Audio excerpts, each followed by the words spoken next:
Kita sebagai orang tua gimana sih dok menyikapi rasa cemas dan takut pada anak nih dok? Misalnya kalau anak-anak kan wajar biasanya lampu di kamarnya kalau tidur ya agak diredupkan. Nah ini kalau anak ini nggak mau ya, tetap harus terang benderang seperti itu, kemudian harus tetap ditemani oleh orang tuanya ya, ditinggal sebentar aja nggak mau. Nah ini mungkin tanda-tanda ya. Assalamualaikum warahmatullahi wabarakatuh. Salam sejahtera, salam sehat jiwa untuk kita semua. Alhamdulillah hari ini kita bisa berjumpa kembali dalam acara podcast Seksi Ansietas PPPDS-KJI. Dan topik yang akan kita bahas pada episode kali ini adalah kecemasan pada anak, kenali tanda dan gejalanya. Dan sudah hadir bersama kita saat ini seorang narasumber, Dr. Muhammad Surya Husada, Magister Kedokteran Spesialis Kedokteran Jiwa. Beliau adalah Ketua PDS-KJI Cabang Sumatera Utara dan beliau juga merupakan Ketua Departemen Psikiatri di Rumah Sakit FK-USU. Jadi di tengah kesibukannya, alhamdulillah dokter masih bisa menyempatkan waktu ya dok ya. Ya, baik. Terima kasih banyak ya dokter sebelumnya sudah mau datang berbagi bersama kami. Dokter kabarnya sehat dokter? Alhamdulillah baik. Ya dok, ini masalah kecemasan pada anak nih dok, hari ini kita akan bahas. Saya sangat tertarik nih dok sebagai mama muda mau berbicara tentang masalah kesehatan mental pada anak nih dok. Baik, ya. Bisa langsung saja kita mulai dokter ya. Silakan. Ya dok, jadi ini gejala kecemasan nih dok pada anak sama nggak dok dengan orang dewasa gitu dokter? Ya, baik, terima kasih ya atas kesempatannya. Ya, jadi memang gangguan kecemasan itu bisa terjadi di sepanjang rentang usia ya. Jadi dari mulai anak-anak sampai dengan orang tua atau lanjut usia ya. Jadi ini memang supaya kita semua sama-sama mengetahui, memahami ya. Jadi bahwa gangguan mental termasuk gangguan kecemasan itu bukan hanya dialami oleh orang dewasa saja ya, tapi anak-anak pun bisa mengalami gangguan mental termasuk gangguan kecemasan ini ya. Gejala-gejalanya pun hampir sama saja ya. Jadi adanya perasaan-perasaan kecemasan, kekhawatiran yang berlebihan ya, kegelisahan ya, rasa was-was seperti itu ya, rasa tidak nyaman gitu ya. Kemudian juga bisa disertai dengan gejala-gejala fisik ya kan, ada berdebar-debar, berkeringat dingin ya, tubuh gemetaran seperti itu, atau rasa panas di badan juga seperti itu ya. Tetapi memang kalau anak-anak ini ada beberapa gejala-gejala tambahannya, terutama mungkin anak-anak yang masih agak lebih kecil ya. Nah itu biasanya sering juga mereka anak-anak ini yang mengalami gangguan kecemasan karena saking cemas, takutnya yang berlebihan, bisa sampai menangis, menjerit-jerit gitu ya, bisa sampai ledakan kemarahan ya, istilahnya tantrum itu bisa muncul ya. Anak-anak itu bisa berguling-guling ya, melompat-lompat atau bahkan sampai guling-guling di lantai seperti itu ya. Ya jadi ada yang dia menempel terus dengan orang tuanya seperti itu, yaitu ada beberapa keluhan gejala-gejala gangguan kecemasan yang khas pada anak-anak mungkin demikian. Karena memang anak-anak lebih ekspresif gitu dok ya, langsung aja dia tantrum atau segala macam. Iya, jadi mereka mungkin anak yang lebih kecil kan, memang anak-anak ini kan dia lebih sulit ya untuk menyampaikan keluhan-keluhannya secara langsung ya melalui kata-kata. Jadi mereka memperlihatkan ketidaknyamanan, kegelisahannya itu dalam bentuk tingkah laku ya, perilaku mereka yang seperti tadi itu ya. Baik dokter. Jadi dok, ini kan anak-anak nih dok.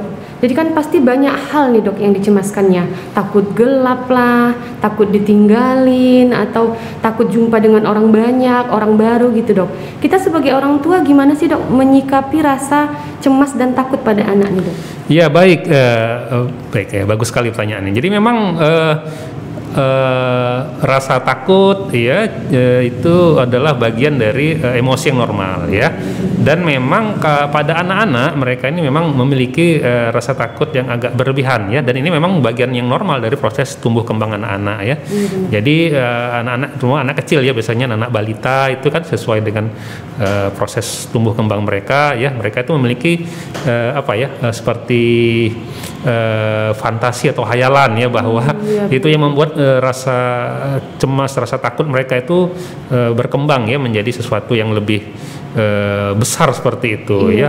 Jadi mereka menganggap misalnya gelap gitu ya. Jadi mereka menganggap nanti ada sesuatu di dalam kegelapan itu gitu ya, sehingga dia nggak bisa keluar dari tempat yang gelap itu gitu ya. Nanti mereka mungkin bisa menghilang nanti di tempat yang gelap itu. Nah, itu ya adanya rasa takut ya, ataupun kecemasan yang berlebihan yang tidak realistis gitu istilahnya ya. Nah, bedanya bagaimana? Apakah itu masih normal atau pun sudah berlebihan ataupun sudah mulai gangguan? Nah, kalau dia sudah berlebihan, sudah mengalami gangguan, itu biasanya ditandain oleh bahwa dia tuh sudah perilakunya tersebut sudah menetap ya, relatif menetap, dan kemudian berlebihan untuk ukuran anak-anak sebayanya seperti itu ya. Jadi maksudnya kalau biasanya anak-anak lain kok nggak sampai gitu ya takutnya, ini kok berlebihan sekali gitu ya. Gitu ya, sampai misalnya kalau anak-anak kan wajar biasanya lampu di kamarnya kalau tidur ya agak diredupkan ya. Nah, ini kalau anak ini nggak mau ya, tetap harus terang benderang seperti itu, kemudian harus tetap ditemani oleh orang tuanya ya, ditinggal sebentar aja nggak mau. Nah, ini mungkin tanda-tanda ya, bisa jadi tanda-tanda bahwa ini sudah udah berlebihan ini ya, bukan suatu yang sesuai untuk ini proses ketakutan yang normal untuk anak-anak, mungkin seperti itu ya. Baik dokter, jadi ada tanda-tanda yang kita sebut misalnya berlebihan gitu dok ya. Aneh kalau misalnya pada anak seusianya seharusnya masih wajar takutnya. Betul, ada tanda-tanda awal bahwa ini sepertinya rasa takut atau ya kecemasan itu berlebihan ya. Jadi mungkin mungkin saya jelaskan ya, kalau takut itu memang suatu yang normal ya. Jadi beda ya, takut atau fear itu berbeda dengan cemas ya. Nah, kalau cemas itu dia rasa takut terhadap sesuatu yang bahaya yang mungkin akan terjadi pada dirinya ataupun orang-orang terdekatnya. Jadi seperti itu ya. Cemas pun sebetulnya kalau dalam batas tertentu itu normal ya, tapi kalau berlebihan itu yang menjadi istilahnya patologis atau bisa menjadi suatu gangguan pada seseorang ya. Iya. Jadi warning sign-nya itu pada anak bisa aja itu tadi dok ya. Betul. Dan kapan nih kita harus bawa ke seorang psikiater gitu dok? Tanda apa nih biasanya yang harus kita ini harus segera dibawa nih dok gitu? Ya, baik, terima kasih. Jadi tanda-tanda early warning sign itu istilahnya ya, tanda awal yang harus diketahui, deteksi oleh terutama orang tua ya. Iya benar. Itu tadi seperti tadi ya. Ini gejalanya kok udah berlebihan ini ya. Anak-anak lain nggak sampai gini ya. Ini kok sampai seperti itu takutnya gitu ya. Atau mungkin setelah tadi tentang gelap ya, atau mungkin tadi ke belakang ya, nggak berani ke dapur sendirian. Itu ya, ini kenapa ya? Kalau anak lain kan nggak apa-apa, berani aja ya kan, kecuali nanti tiba-tiba ada masalah di situ ya kan. Kalau nggak kan nggak masalah. Ini dia belum pernah mengalami suatu kejadian apapun yang merugikan dia, tapi dia takut aja gitu ya, karena mungkin di belakang mungkin cahayanya agak kurang gitu ya, ataupun agak sepi, nggak ada orang, jadi dia takut gitu ya. Nah, itu bisa jadi ya. Kemudian kalau untuk anak-anak yang lebih kecil lagi ya, mungkin masih batita lah saya bilangnya, bawah 3 tahun, itu bisa dalam bentuk ini gangguan dalam 3 hal ya. Ada gangguan dalam pola tidur ya. Pola tidur yang sebelumnya tidurnya bagus ya kan, malam dia tidur, siang terbangun. Nah, ini kadang-kadang jadi agak terganggu, tidur malamnya dia sering terbangun gitu ya, malah jadinya sering tidurnya siang gitu ya. Jadi semacam pola tidurnya bisa terbalik atau ada gangguan di waktu tidur malamnya ya. Kemudian yang kedua, bisa terjadi gangguan dalam proses makan atau pemberian makanan ya. Anaknya yang tadinya sebelumnya lancar ya, makan makan sehari-hari ya, 3 kali sehari, tambah mungkin ada waktu-waktu tambahan. Nah, ini kok jadi susah makan, nggak mau makan lagi. Nggak mau makan ya, makanan sebelumnya dia suka tiba-tiba nggak mau lagi, nggak disukainya. Iya. Kemudian satu lagi adalah gangguan dalam proses buang air besar atau buang air kecil ya. Nah, di sini biasanya anak tadi yang sebelumnya sudah bisa misalnya buang air kecil sendiri ya kan. Nah, tiba-tiba kembali nggak bisa lagi, ngompol lagi dia. Iya, padahal sebelumnya dia udah ini ya kan. Udah bisa sendiri ke kamar mandi. Ini sekarang nggak mau bisa lagi ya, ngompol lagi ataupun harus ditemani oleh orang tuanya lagi. Nah, itu tanda-tanda, salah satu tanda-tanda awal ini ada si anak ini mengalami suatu masalah ya, konflik gitu, ya intrapsikisnya ya. Gitu. Kalau untuk anak-anak yang lebih besar mungkin udah hampir mirip kayak dewasa ya, orang dewasa. Jadi mereka mungkin ada masalah dengan di sekolahnya ya, ada permasalahan dengan teman-teman di sekolah ataupun dengan guru ataupun ada permasalahan dengan lingkungan sosial ya, lingkungan pergaulan dengan teman-teman sebayanya di luar lingkungan sekolah juga bisa ya. Jadi mungkin itu tanda-tanda awal kalau itu sudah terjadi dan relatif menetap ya. Relatif menetap ini biasanya dalam jangka waktu sudah beberapa minggu ya, bahkan lebih dari sebulan ya.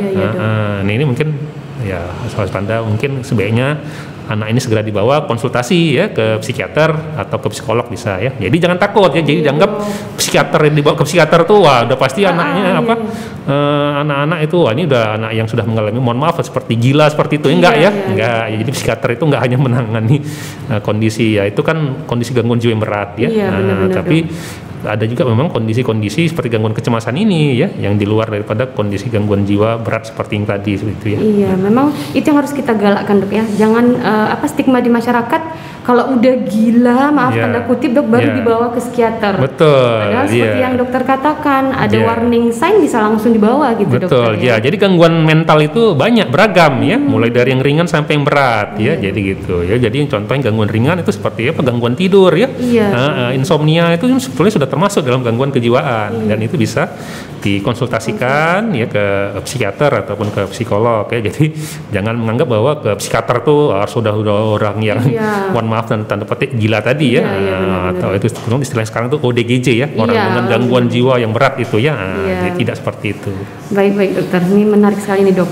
Jadi ini saya mau nanya nih Dok. Jadi sebagai orang tua pola asuh seperti apa sih ya, yang bagus itu untuk anak supaya tidak mengalami kecemasan, atau sebaliknya pola asuh seperti apa yang membuat seorang anak itu lebih rentan gitu mengalami kecemasan Dok? Iya baik terima kasih. Jadi memang ada dua faktor yang mempengaruhi proses tumbuh kembang seorang anak ya. Yang pertama namanya faktor intrinsik ya, itu dari dalam diri anak itu sendiri ya, bawaan memang ya.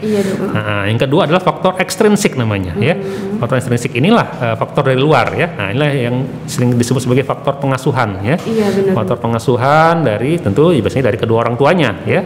Yang paling dari ibunya ya. Nah, jadi tentu di sini orang tua itu harus memahami ya, harus mengerti tentang proses tumbuh kembang anak yang baik seperti itu ya. Oke, jadi yang pertama tentu harus ada waktu yang cukup dan berkualitas ya untuk bisa mengawasi proses tumbuh kembang seorang anak tersebut ya. Dan kemudian harus dihindari pola-pola pengasuhan yang terlampau berlebihan ya. Terlampau berlebihan ini contohnya apa? Ada kan itu orang tua yang overprotective misalnya, terlampau melindungi ya, si anak itu nggak boleh ngerjain apapun, nggak boleh ya. Harus diawasi oleh orang tua gitu ya. Nyoba sesuatu yang baru nggak boleh, harus izin orang tuanya gitu ya. Ataupun kalau mau main-main harus orang tuanya milihkan, kamu bolehnya main ini aja, itu nggak boleh gitu ya. Itu overprotective ya.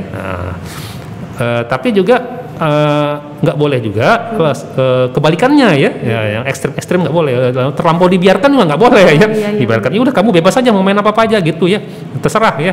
Mau main sama siapa aja tidak dipantau ya, jadi biarin aja ya. Ya itu kan sama seperti mohon maaf tidak dipedulikan ya, atau seperti ditelantarkan aja seperti itu ya. Ya.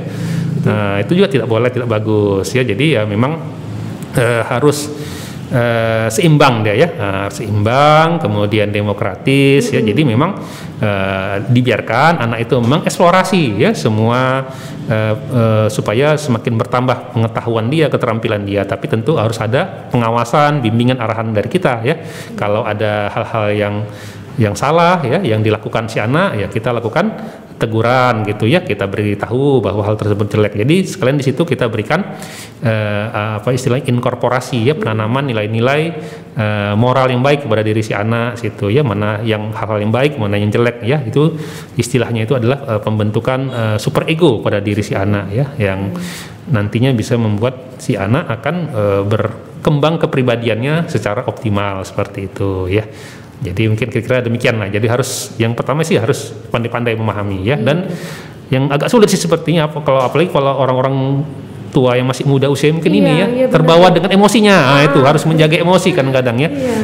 Jadi jangan apa ya, kan gini, mungkin maksudnya baik orang tua ya, tapi dengan cara yang agak berlebihan, misalnya menakut-nakuti anaknya ya misalnya ya. Iya, benar, Nah, ini juga bisa berperan dalam faktor menimbulkan gangguan kecemasan pada anak ini ya. Nah, jadi misalnya apa? Misalnya tadi ya, misalnya anak yang takut pergi ke dapur gitu atau ke belakang rumah ya. Nah, ya kenapa? Karena mungkin orang tua mungkin takut nanti anaknya entah ini ya merusak, menjatuhkan barang-barang, piring jadi pecah atau semacam macam kalau main-main di situ ya. Jadi orang tua menakut-nakuti ya. Udah jangan ke belakang, jangan ke dapur. Di dapur nanti gelap ada nanti gelap ada ya. ini, ada Nah, itu, nanti gitu ya. tiba-tiba ada yang gangguin kamu. Ya nanti kamu jadi ini, ada yang nakut-nakutin kamu, ada yang jadi seperti ditakut-takuti seperti itu ya. Ya akibatnya apa ya, anak akhirnya jadi takut. Apalagi kan anak memang pada saat itu belum ini ya, belum terlalu berkembang proses berpikirnya, kognitifnya ya. Jadi akibatnya ya jadi akhirnya karena sering ditakut-takuti, anak akan menjadi penakut seperti itu ya. Nah, itu juga nggak boleh ya. Ataupun ini ya, diberikan sanksi yang terlampau besar ya. Ya karena ya mungkin karena emosi, orang tua emosi marah, mungkin anak melakukan suatu kesalahan ya. Ya misalnya apa ya, misalnya tadi lah ya memecahkan piring gitu ya atau gelas ya. Iya dok. Ini langsung dimarahi ya dengan habis-habisan, bahkan mungkin mohon maaf sampai ada secara fisik seperti itu ya, pukulan. Nah, ini tentu akan berdampak sangat tidak baik pada mental si anak itu ya. Nah, bisa jadi muncul gangguan kejiwaan nantinya ya. Nah, salah satunya bisa berbentuk gangguan kecemasan ya. Ya, mungkin demikian. Jadi memang harus apa ya, harus pintar-pintar, pandai-pandai. Tapi yang pertama tentu orang tua itu yang nggak gampang ya. Harus belajar ya, karena ya bahkan harus belajar seumur hidup ya. Karena nggak ada sekolahnya ya. Menjadi orang tua itu tidak ada sekolahnya. Menjadi seorang ayah, ibu tidak ada sekolahnya ya. Harus ya ini ya.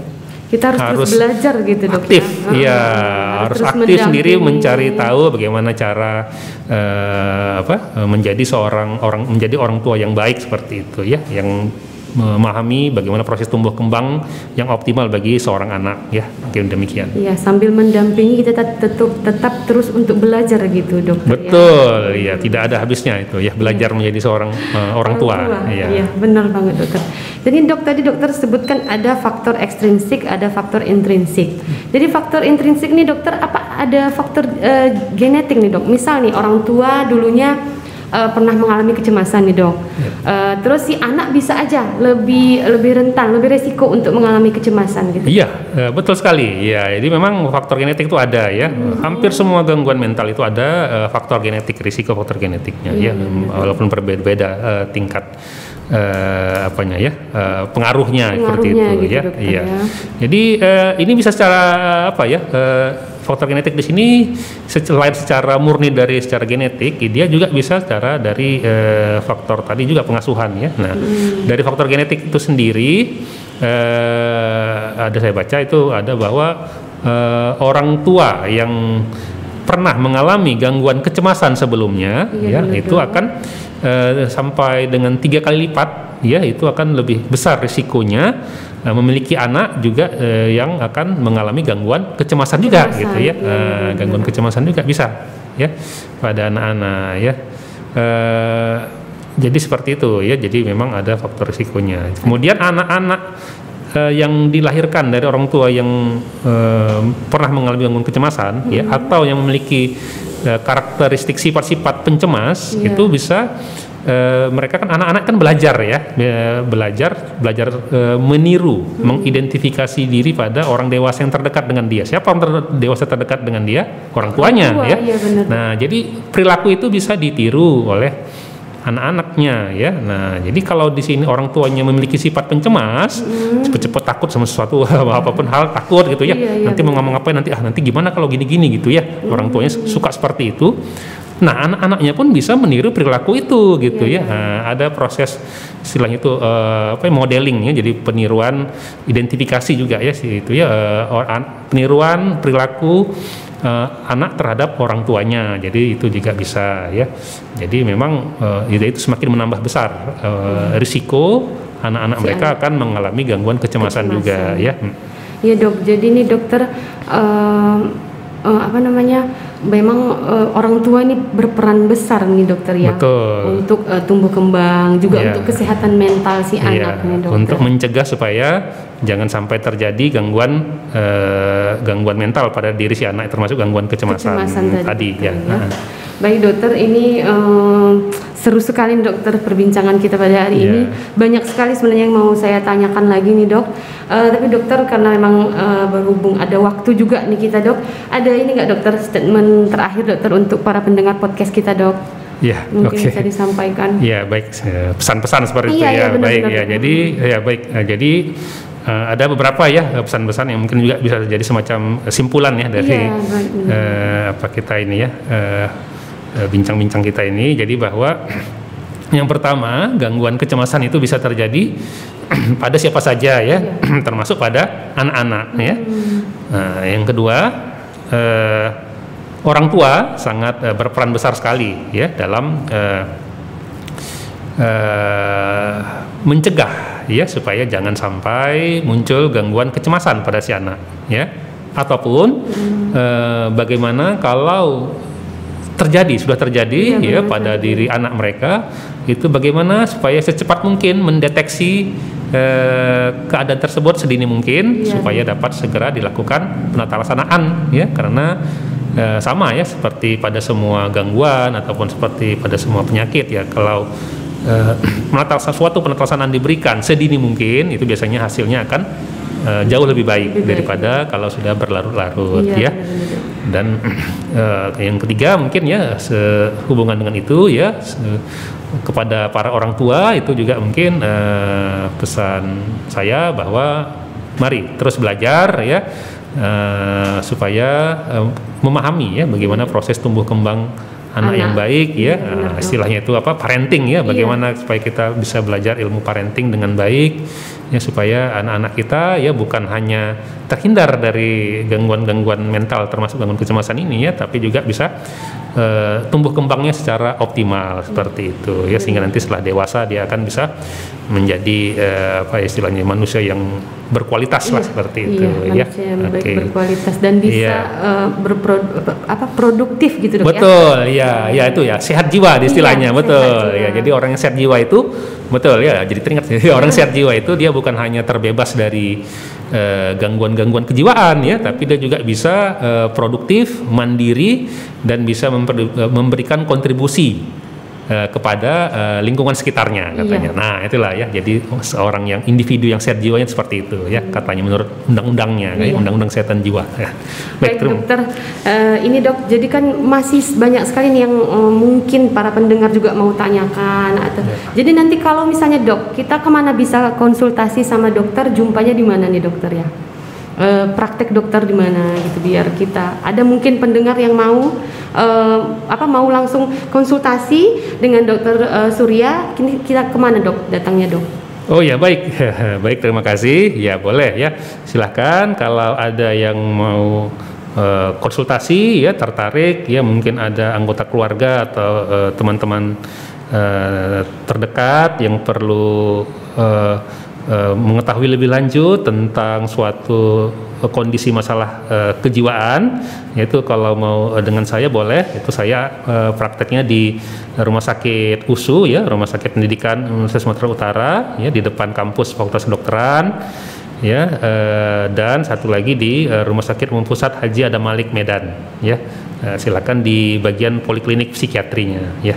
Mungkin demikian, terima kasih ya. Terima kasih banyak dokter sudah mau datang ke podcast Seksi Ansietas ini. Mudah-mudahan walaupun singkat tapi banyak sekali manfaat yang bisa kita berikan kepada para pendengar. Betul ya, sama-sama. Jadi dokter nanti kalau ada kesempatan lagi kita undang datang, boleh ya dokter ya? Boleh dengan senang hati ya.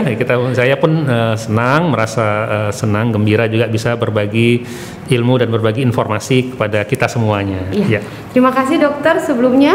Para pendengar, itu hari ini episode kita untuk kali ini. Semoga bisa berguna, bermanfaat untuk kita semua. Berjumpa lagi pada kesempatan yang lain. Saya tutup dengan ucapan salam sehat jiwa, tiada kesehatan tanpa kesehatan mental. Terima kasih. Wabillahi taufiq wal hidayah. Assalamualaikum warahmatullahi wabarakatuh. Waalaikumsalam warahmatullahi wabarakatuh.